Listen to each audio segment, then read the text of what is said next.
delikado si tatay. Parang naggrabe yung sitwasyon ni tatay. At yung pino-forward na picture talaga is nakahiga, nakabalot ng kumot. Ngayon po kagabi po, nanginginig daw po siya. Nanginginig. Pero hindi naman daw po siya mainit. Kaya sabi po ni ate, baka nasa loob yung sinat niya. Kaya nanginginig siya. Pero bilang mga anak, kung sa ngayon sino nagbabantay? Ilan sila? Dalawa po. Yung Dalawa. kuya ko po, tapos yung kapatid ko pong bunso. Ilang taon yung kuya mo? Nasa 29. Alam na rin naman niya.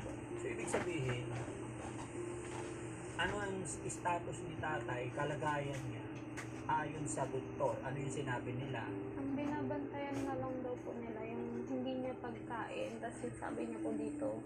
Pero meron naman na daw po nireseta na pang gargle niya daw po para mag-heal yung dito sa... Pero nakakausap naman na si tatay.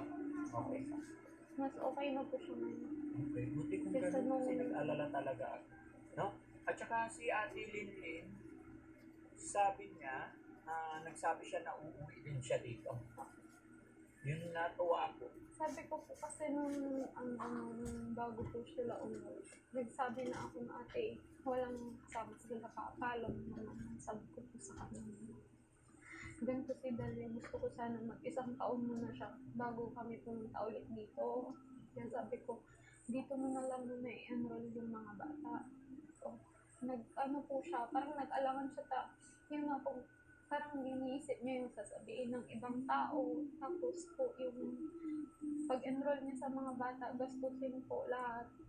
Tapos nung nagtuloy pa din po silang umuwi. Kaya nung na-hospital po si Papa, kinausap ko din po ulit si ate. Sabi ko, kailangan ka talaga sa bayan. Tita, pinilit ko naman na iuwi si Dalia doon para samahan si Papa, kaso wala. Sabi ko, kaya sabi niya po, uwi na lang daw po muna sila dito. Lilipat yung mga bata dito. Ililipat Oo, daw. natuwa ako nung ganun yung sitwasyon.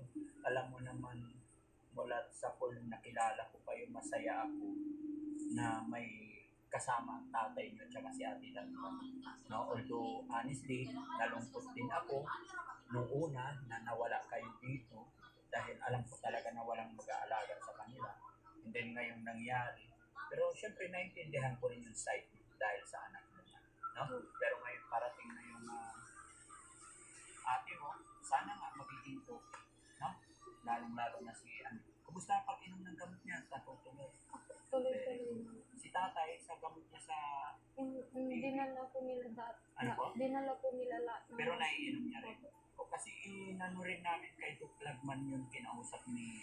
Kung ano yung pino-forward ng ate mo, pino-forward din namin kay Doc Lagman. At sinabi namin na nasa ospital siya ngayon, sabi niya, sige, paubaya mo na sa akin. No? Yung TV niya lang po atang iniinom niya ngayon. Yung para sa TV niya lang po at Para sa TV, bakit? hindi ko po kasi hindi niya daw po malulun nun eh. Kaya yung TV pa lang. Kasi daw. marami siyang gamot, no? Opo. Kasi mga kababayan, si Tatay Rudolph, ang daming gamot na binigay ni Doc Lagman kasi ang daming ginagamot, ang daming ginagamot na sakit niya.